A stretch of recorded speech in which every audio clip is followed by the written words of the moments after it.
with students such as yourselves, but also to engage with the general community as well. We speak about water, we teach people about water sources, but we also take any questions about water as well. So throughout the presentation today, you may have questions about water or anything that goes on here at Hinze Dam. I do welcome questions, so please don't be shy. Please ask questions when you wish to. You ask questions, they are very shy. I'll ask you questions because you're shy. Are they really shy? Some are not. We are all shy. Okay, who's loud? Who's not shy?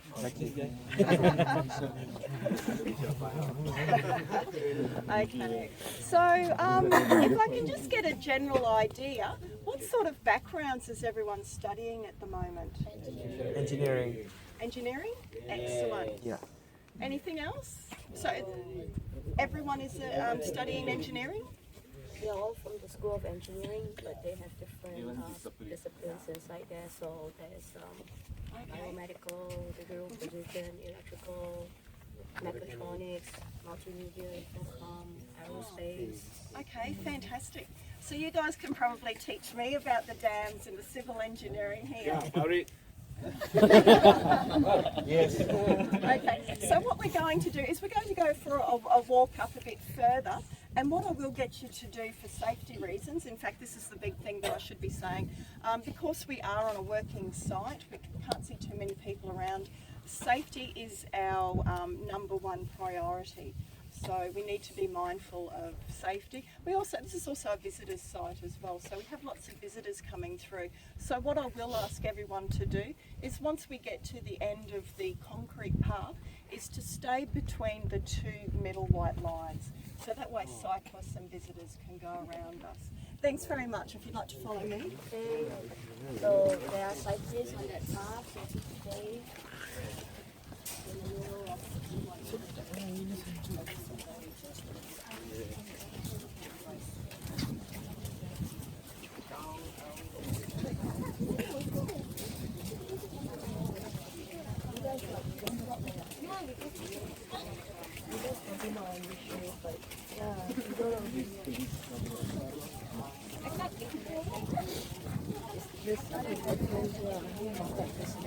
Ya. Gila ini. Dah di tepi lah. Kau bergaya jalan lah. Awi. Awi behind. Saya ini dia.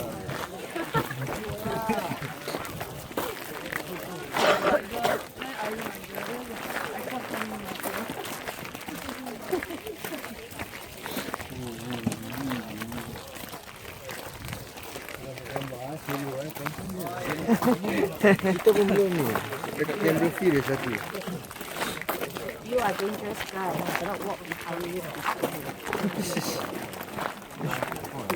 What's this? Huh? Hello girls. You know what's within the two white lines? Oh, nothing happen. False alarm.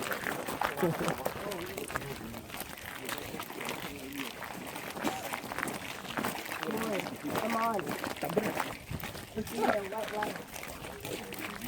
Ringan je. Serius? Dia tanya tak berat ni. Tak. Yes, ya. Yeah, but you know how cold is the water?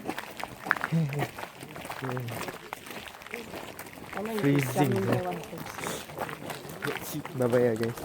Bye bye. Cool ya. Close, yeah.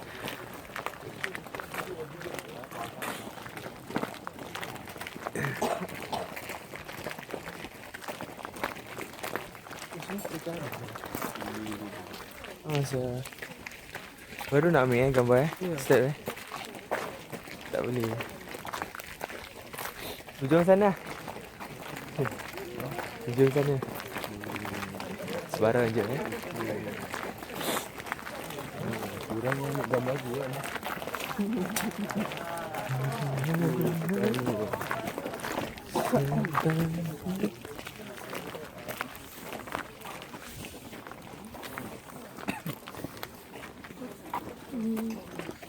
Okay, so we'll just get everyone between the two middle lines, please. Thank you. Right. Oh, sorry, just these two middle lines? Thanks very much. That's great. All right, don't be shy, please squash up. I don't need to yell then. Okay, hi everyone. So what do you think is the most important thing when we're designing a dam? Actually, we were talking about space. What else? What do we need to fill the dam? Water. Absolutely. So here at Hinze Dam we have two water sources. So sorry, I'll turn my back to you. If we all point this way, that is our first water source. Don't be shy, you can point. A bit of exercise for today. That's right. This is our first water source. So that is called Little Nerang Creek. And on our other, if you point up this way, yeah, we can see the other arm. That is Nerang River. Nerang River. And there's one there, so they come into the dam. That's correct. Okay, so would anyone like to guess what we've got downstream? What we call the main river going downstream? It doesn't look like much, but it is a river. Excuse me. Did I hear Nerang River? No. Okay, that's what we've got flowing downstream, Nerang River. So we've covered the first important thing. We need a water source. And in fact, the reason why this is such a good water source, we have two rivers coming into this valley, but we also have one of the highest rainfall areas in southeast Queensland. In fact, it is the highest rainfall area in southeast Queensland. It's Springbrook National Park. Are you guys going up to Springbrook National Park at all? No. Oh, Tambourine. Okay, Tambourine gets a lot of water as well, but that's on the other side. Whereas, it's hard to actually see Springbrook from here because it's covered by that geological feature called Page's Pinnacle, but it's very high. It's a mountainous area, and it attracts a lot of rainfall. So you can imagine the moisture-laden clouds coming out from being blown from the ocean. As soon as those clouds hit the mountains, they go up. And what happens to, we might have some sciencey people here, what happens to the moisture in the clouds when they get colder? Condensation. Yep, so it condenses and it turns into rain. That's right. So that's why we have a good source of rainfall here. One of those things that you want for a dam. Just having a quick look here. What do you think the dam's made from? Cement. Yep, cement, definitely. That's where the spillway's made from cement. What do you think we might be standing on? Rocks, that's right. So we were very fortunate here. Again, it's another reason why this dam was sited here, was because this is an earth-filled dam. So it has a clay core, and the outside is all rock. Now, the rock's actually called greywacke, and it's formed through volcanic processes. And can everyone see the quarry over there?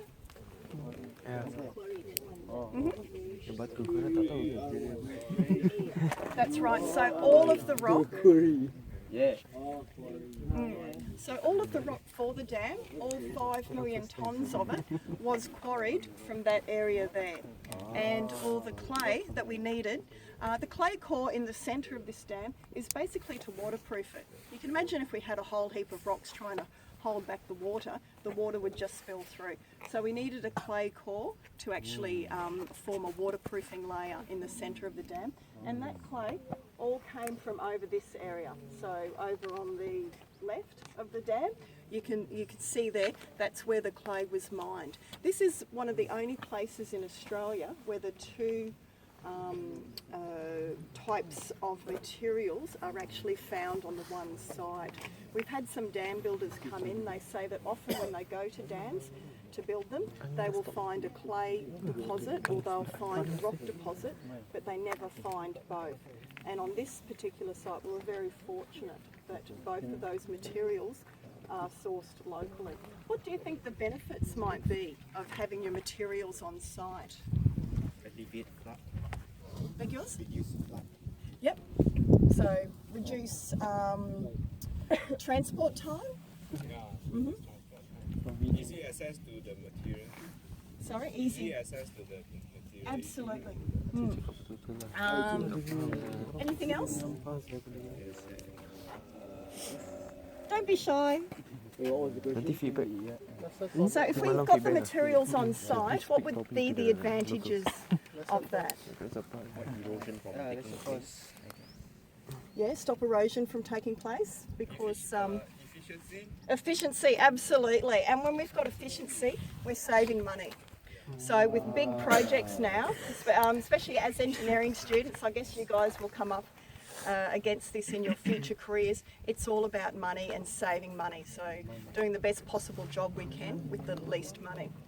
So this time the main purpose are built to flood control instead of power generation. Okay, it's actually got two main reasons. So the first reason is to actually provide water for the Gold Coast area. Initially it was to provide water for the Gold Coast area, but the second reason is to provide flood mitigation as well. So you can imagine that before we had a dam here, floodwaters would just wash downstream on a regular basis, and a lot of the houses downstream actually became flooded. So it's quite interesting. We encourage people to share their histories and their stories when they come here, because I mean that's another part of our job.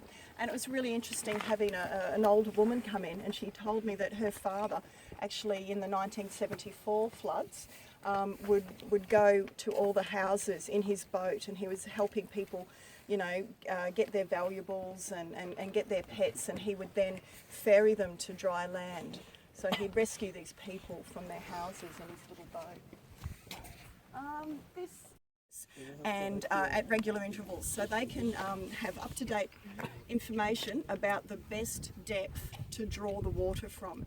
Because again, if we're getting the best quality water, it's going to cost less to process at the water treatment plant.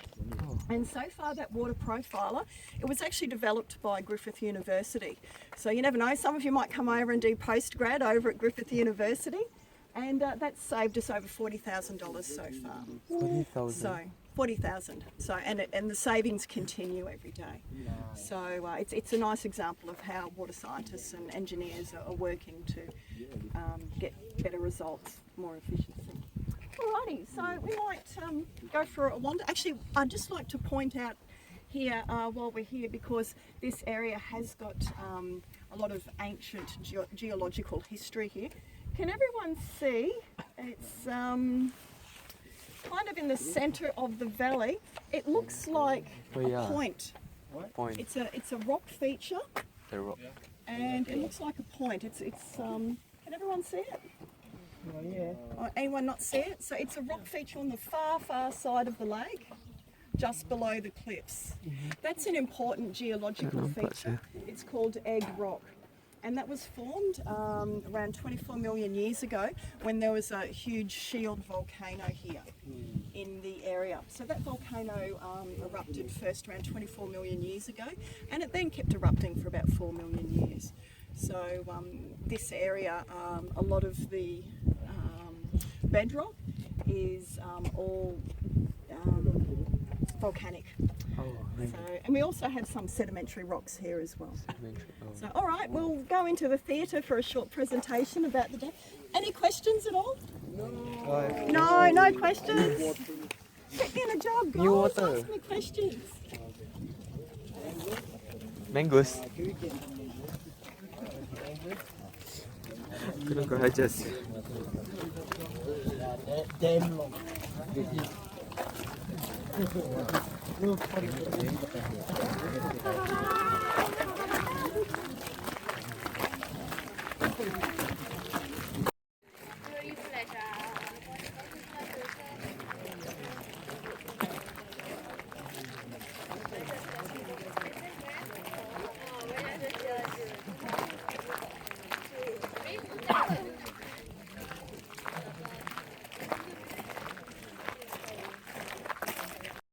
Kepala dia memang besar.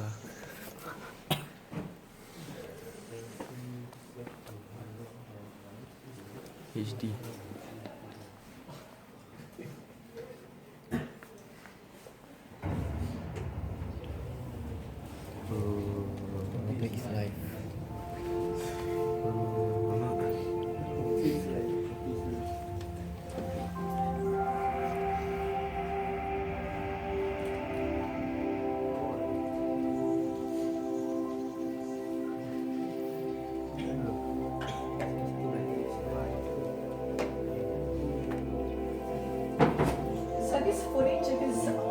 Springbrook National Park, where there are lots of mountains.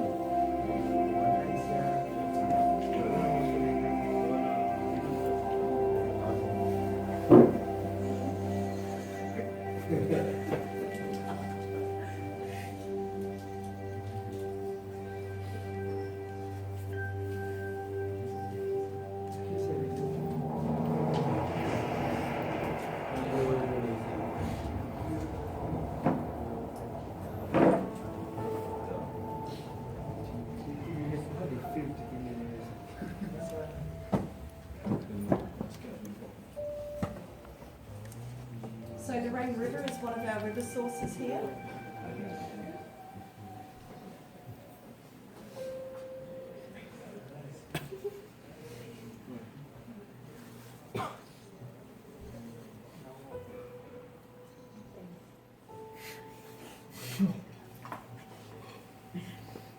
So this is at the national park.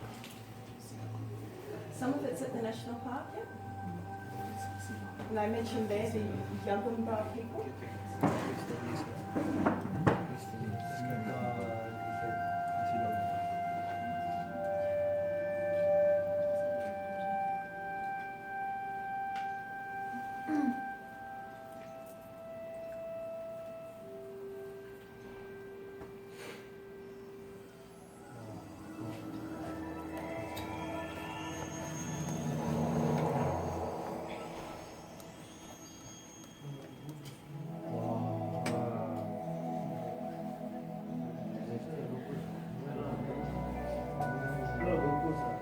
Are you guys enjoying your time on the Gold Coast? Yeah. A lot smaller than Singapore.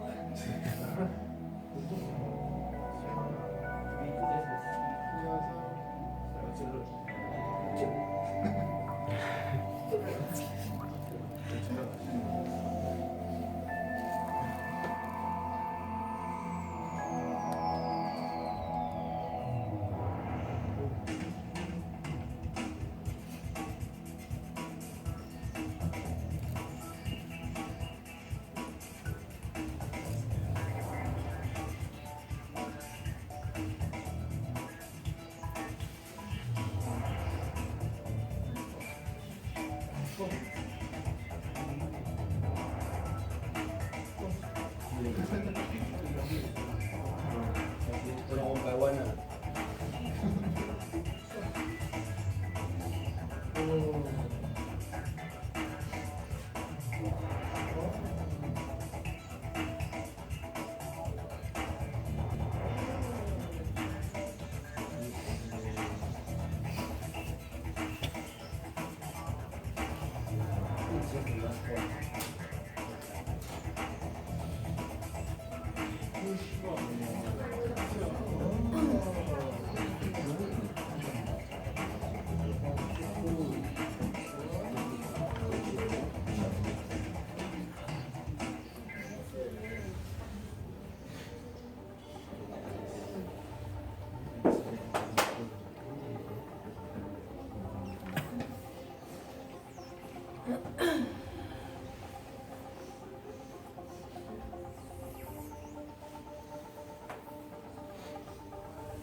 hopefully I can switch over. I've been having trouble with my computer the last couple of days.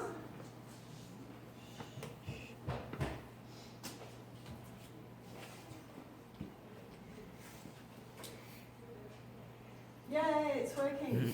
Yay. All right, so welcome again. To answer your questions. Right, guys, any question, Mr. David? Don't be shy. Mr. David? All right, so we'll take a break in probably about 20 minutes and we'll just go through this. So we've got a saying over here. Do you guys have the same saying when it's really raining? Raining cats. Do you have that in Singapore?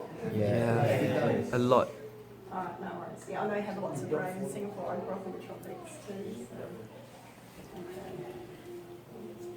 Hey, cute, yeah. All right, so you guys are pretty well familiar with the water cycle, is that correct? Primary school. Okay, look, I'll just do a bit of a refresher. This is a bit of fun. This Kalau dia pakai air dia. No chrome.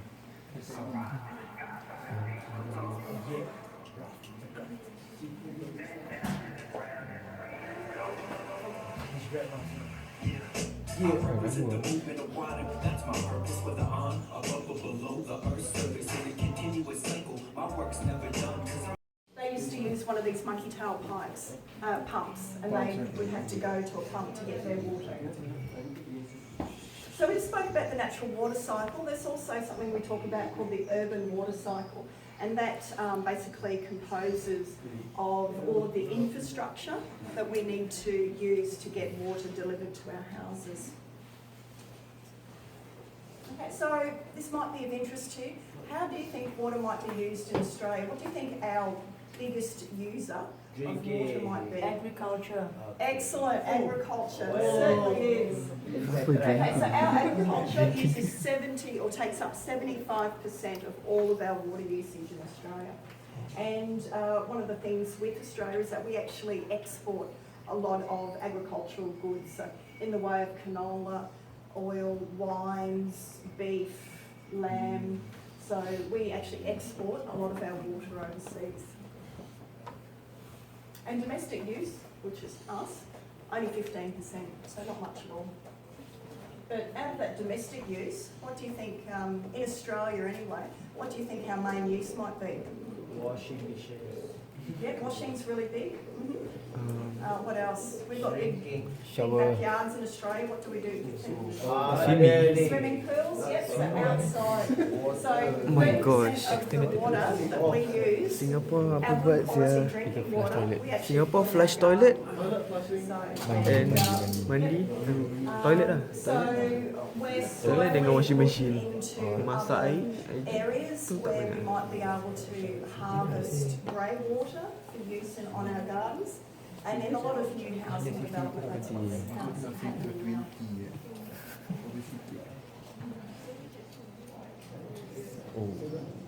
Right, so I probably don't need to tell you guys this, but you know, roughly 1 in 10 people don't have access to safe drinking water.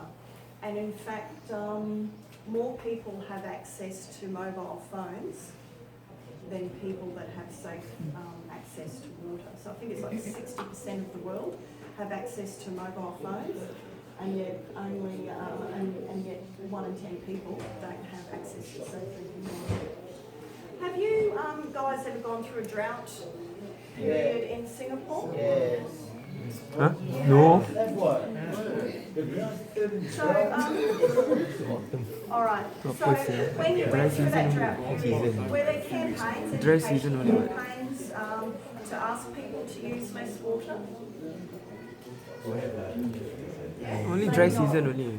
No drought. So worldwide at present, every continent in Drought the gila sia world Singapore is drought. currently facing water shortages. So in the state, we have a lot of visitors come, international visitors come in, and I had some people from California or Colorado come in, and they were telling us that California, which is right beside them, are in drought. But the issue with Colorado and California is that California's water actually comes from Colorado. So Colorado have the first water rights on any water that is formed or collected in their state. So that's one of the issues that California is facing because, you know, their water source is not local. And certainly other parts of Europe are being affected by drought as we speak. So the negative impacts of drought have included wildfires, also deaths, increased deaths from people being dehydrated. But there have actually been some positive impacts of the European drought, and they include better weather. A lot of more people are going to the tourist spots, to the beaches, so that's actually helped the tourist industry. And also it's helped the entertainment industry as well. A lot of, we had people telling us that there are a lot more concerts, outdoor concerts and outdoor theatre being put on because of this extended dry weather. All right, so it looks like everyone's falling asleep. So how about we take a break for about 15 minutes. If anyone maybe wants to get a drink or go for a walk, and we'll just meet back at 10 o'clock. 10 o'clock here or outside? Just outside. Is actually, would you prefer half an hour? You guys want to take photos, right? I think someone was asking me they want photos. At the dam, they want to walk back to the dam. So Okay, because we will actually be walking down that front area afterwards. So maybe 20 minutes. okay. So about 10:05 if you'd like to come back. So but you will be walking